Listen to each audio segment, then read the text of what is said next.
கடன்ல வந்து பாத்தீங்கன்னா ஆரோக்கியமான கடன் அப்படின்னு ஒண்ணு இருக்கு. அது என்னங்க ஆரோக்கியமான கடன்? ஆரோக்கியமான கடன் வாங்குறது பாத்தீங்கன்னா பேங்க்ல வந்து பிசினஸுக்கு கடன் வாங்கி ஆகணும். வாங்கும் போது பாத்தீங்கன்னா அந்த கடனை வந்து கரெக்டான புள்ளிகளுக்கு நமக்கு கொடுத்து அவங்க லாபத்தை எல்லாமே எடுத்து திரும்ப ரெண்டாவது வந்து இன்வெஸ்ட் பண்ணி நம்ம அந்த கடனை கரெக்டான டயத்தில் அடைச்சிங்கன்னா நமக்கு கடன் கொடுக்கறதுக்கு சிபில் ஸ்கோரும் வந்து ஏறும். அதே மாதிரி வந்து நமக்கு கடன் கொடுத்தவங்களும் அதிகமாக கடன் கொடுக்கறதுக்கு ஆர்வமாக இருப்பாங்க.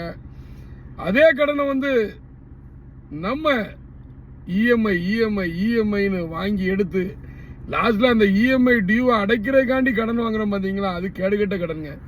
அந்த கடனை நம்ம வாங்கிட்டோம், அந்த இஎம்ஐ அடைக்கிறதுக்காண்டி ஒருத்தண்ட வட்டிக்கு வாங்கிட்டோம்னா ஒரு காலம் பிசினஸ்ல நம்ம எந்திரிக்க முடியாது. ஸோ இஎம்ஐயை மேக்சிமம் தவிர்ப்போம். ஆடம்பரத்தை வந்து நம்மளால முடியுங்கிற அளவுக்கு மாத்திரம் கடன் வாங்க, பிசினஸ்ல ஜெயிக்கலாம்.